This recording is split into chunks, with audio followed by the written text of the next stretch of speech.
Good evening, ladies and gentlemen, and welcome to another StarCraft 2 subscriber showdown. I'm your host, Nathanias. We've got a 4v4 on the awesome new StarCraft 2 advanced lore. This is basically my new favorite mod being developed by Ladius Forever, who is with his friend. I don't know the name of his friend, who is one of my regular viewers. But he's basically been making this really awesome mod because he thought that the campaign mods I was playing on before were all crap. And I'm inclined to agree. This mod is really awesome. I'm very excited to cast a match on this. So this could be a 4v4. We couldn't get a fourth player to fill for the other team. Only 7 of my Twitch subs were available to play.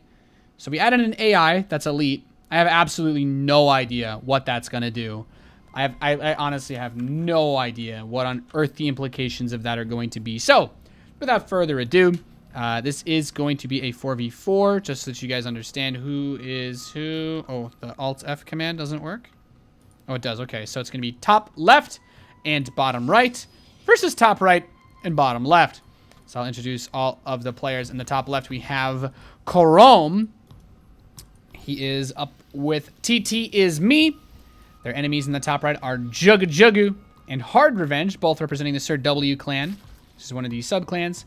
And in the bottom right, we have One Shot teaming up with Chrome Man. This is not a 2v2v2v2, although maybe that would have been a better idea. This is just a 4v4. And we have Diddy teaming up with the AI Elite in the bottom left. So this is a pretty sick campaign mod. There's going to be a lot of interesting things. You can build 2 SCVs at a time. You can also build everything else that's awesome about the campaign. We got automated extractors. We got automated refineries. You know what I'm saying? Are you feeling me, Holmes? You feeling me? We got automated assimilators. Everything is automated in this. I don't know what the giant ring that's created by the Nexus does, but I think that might just be the reconstruction beam range. So any injured mechanical units inside of this range get the reconstruction beam, which is basically just the ability that Karax has from the Legacy of the Void co-op missions. So every single unit has every single perk from every single campaign. So if you make a Zergling, you get 3 of the Raptorlings. When they die, they respawn 10 seconds later out of your hatchery. If you build a Marine, they start with Stim. They have 75 health. They're super strong. It's the strongest version of every unit with every ability that every unit has ever had. You get orbital drop pods. You get max free supply. Protoss doesn't even need to build pylons for supply. And apparently the ring is like a sensor tower. So Silver Latios is the guy that made the mod. So this is your Zealot. It's the Sentinel. When it dies, it rebuilds itself.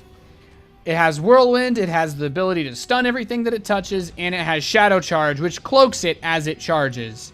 So, yeah, it's really, really good. Every unit is really, really good. If you build drones as a Zerg player, you get 2 drones when you build them. Your Ultralisks revive themselves upon death. Your Thors can rebuild themselves. You've got Zerglings that are Raptorlings, but they're also fast by default. They also start with metabolic boost and adrenal glands. Every unit's really OP. We have a really fast Raptorling rush on the bottom left side. Diddy is being ganged up on by Chrome Man and may just die immediately. I don't believe anyone is here to help. Teal is sending some forces across the map to try and help Diddy. Diddy's going to lift up that reconstruction beam from his Protoss allies, actually fixing his command center in the air. And these Raptorlings are just going to go at it with each other. I do not even know what that buff is that causes this glow to go around them, but it looks like Hard Revenge has been able to protect him.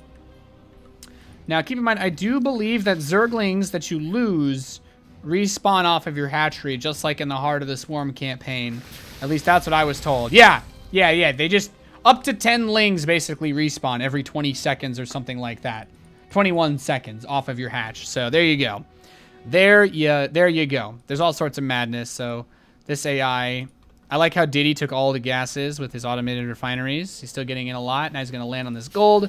So the reconstruction beam is just going to continue to fix everything. So once you build lings, you pretty much got them forever. We got roaches that can turn into ravagers, but if they attack and kill anything, it slows them down. They can move at full speed while burrowed. Any units that they attack get slowed down. Their attack speed is lowered, and any units that they kill come back as baby roaches. This is the ultimate version of any campaign mod of anything that you've ever seen. We got mutas that do 18 damage versus armored. Their attacks bounce 3 times further. They do a ton of damage. They're super strong. We got Marines, of course, 85 health, combat shield, stim pack. They do 8 damage a shot. They start with armor. They're very strong. Reconstruction means you're going to try to start repairing these forces. TT is me, taking a little bit of damage from the mutas. Meanwhile, Koram has opened up with a Goliath. He's got field response, Theta medics.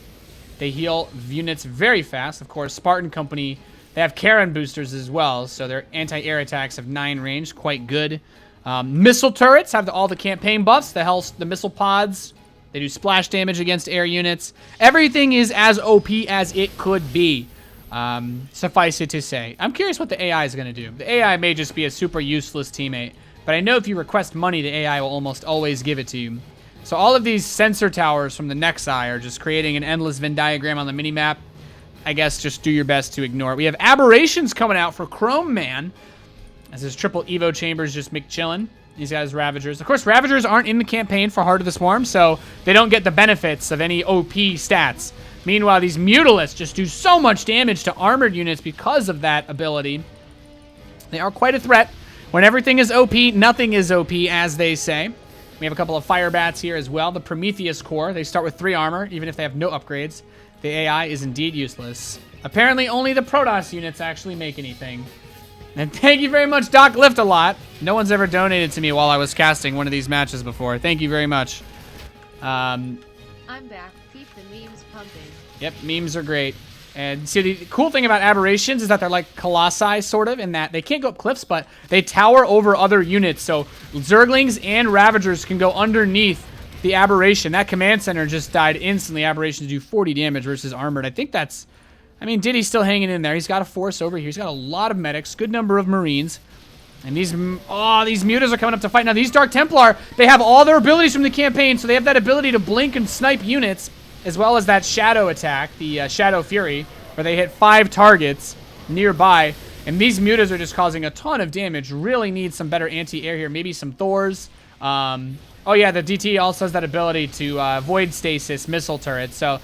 I mean, Thors, they're called Black Hammers or whatever. They're really good. Of course, Marines do arrive out of drop pods. They're trying to deal with these mutas, but there's so many of them. Jugga bringing the War Prism over as well is going to add more of those Dark Templar in here with all of their abilities. They are so good. They also have the emergency recall at the same time. Sentinels getting warped in.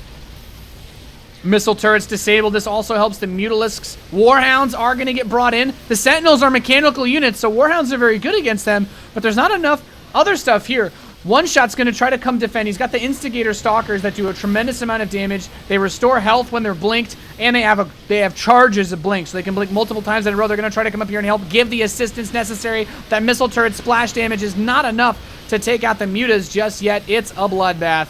Apparently, these guys' FPS are dying very quickly. Jugga warps in some Adepts. Adepts can attack air and ground in this mod. War Prism is sniped. Did he kill his teammate's War Prism? Rip. Baby Rage, never lucky. So, teal and purple are just doing work. I mean, red has lost everything. Orange managed to get a Marine drop inside of this base. These SCVs don't stand a chance. And I think this base might go down here. The top left players may be defeated right here, right now. And that DT...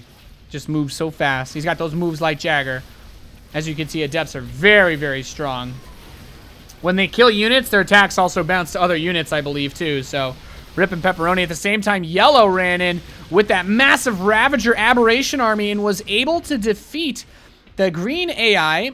At the same time, Diddy is also pretty much out of it. So, Love Is Me TT has GG'd out. Blue and red have been defeated. As those automated refineries shut down, the missile turret tries to finish the mutas off, but it's not enough. So we've still got orange and purple alive here. Now, orange is still hanging in there. He's got a couple units out on the map, not much else. But yellow is picking off green. Green has taken all these bases, but the AI just does not seem... the AI doesn't do anything. Rip. Rip. I guess we learned our lesson here about AIs in these mods, right? Just kind of gather resources and then die. Also didn't mine any gas, so... the AI, not very useful. Orange is pretty much just on his hind legs trying to rear himself up off the ground. Yellow has his own Mutalisks out now. Actually sniped the hive of Hard Revenge. Oh, he's got Scourge! He's got Scourge. These mutas need to run so fast. Okay, Scourge are really scary. These bad boys do 110 damage and splash to air units. So 2 Scourge, bye-bye your whole air army. They lost pretty much everything else that they had, though, so a lot of damage done here. Teal is going to move in on Yellow's base, though. They've got those mega DTs here, and Yellow's base picked up by the DTs, picked up by these Adepts and these Sentinels. I mean, I'm not sure who's going to win here.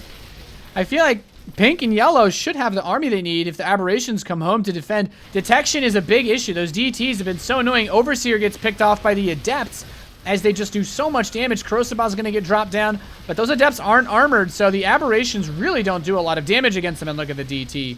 DT's going ham. Rip. All right, and Pink at the same time is going to push straight into Purple's base, destroying everything. Look at these Archons. They are so powerful. I don't even think they have any abilities, but the DTs! Juggy just keeps warping in Dark Templar to kill them. This army is strong, but it's not enough. I don't believe it's enough. They need observers. They need detection. And there's none of that here. Hard Revenge is going to bring these Mutas back. The Archons could deal with them, but the Archons are actually starting to run really low on shields. And like I said, that lack of detection makes it so hard. The DTs and the Sentinels parade through that Nexus. And it looks like Pink, one shot's pretty much dead. Now keep in mind, oh, Juggy also got Void Rays in here. Interesting. Now, these are Mega Void Rays. They are sick. They have all these abilities, everything, man. Every ability that is in the game is on these Void Rays. Their attacks split. They are OP as all hell. It looks like Purple might have what it takes to finish off their enemies. There's only so much. GG is called. Woof. And well played. What an exciting, awesome game. I love this mod so much. This is definitely one of my favorite mods to play and cast. This is going to be the next big thing, guys. Hear me now. If you guys enjoyed this video, please make sure to leave a comment in the section below, like, and as always, if you haven't, subscribe.